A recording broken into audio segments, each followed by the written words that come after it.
कहते हैं कि शादियां स्वर्ग में तय होती हैं। कैसे? जब हम माँ के पेट में होते हैं तभी ब्रह्मा जी हमारे माथे पर हमारे जीवन साथी का नाम लिख देते हैं। पति पत्नी का रिश्ता 7 जन्मों तक चलता है, ऐसा माना जाता है। इसका एक उदाहरण पुराणों में मिलता है।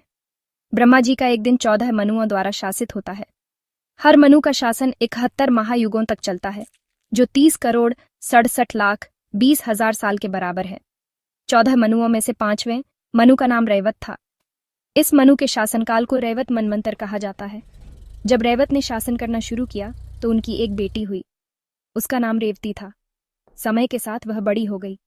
यह सोचकर कि ब्रह्मा ही पति तय करते हैं, वह अपनी बेटी के साथ सत्यलोक जाते हैं, जहां ब्रह्मा रहते हैं, यह जानने के लिए कि उनका भविष्य का दामाद कौन होगा।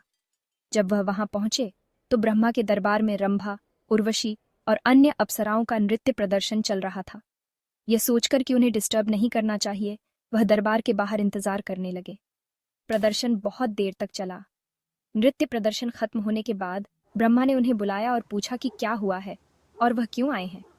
तब रैवत ने जवाब दिया, हे ब्रह्मा, मैं यह जानने आया हूं कि आपने मेरी बेटी के लिए किसे पति चुना है। तब ब्रह्मा ने कहा, जब तुम यहाँ थे तो नीचे की दुनिया में बहुत समय बीत चुका है। तुम्हारा शासनकाल खत्म हो चुका है। तुम्हारे बाद चाक्षुष मनवंतर भी खत्म हो गया है। अब 7वां वैवस्वत मनवंतर चल रहा है। इस वैवस्वत मनवंतर के 27 महायुग बीत चुके हैं। अभी चल रहे 28वें महायुग में कृत और त्रेता युग बीत चुके हैं।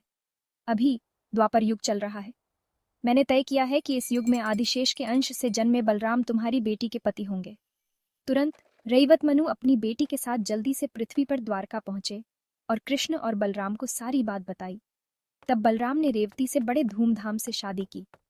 इसलिए ब्रह्मा भविष्य के पतियों को पहले से ही तय कर देते हैं। क्योंकि ब्रह्मा देवताओं में सबसे महान है, आमतौर पर यह माना जाता है कि शादियां स्वर्ग में तय होती हैं।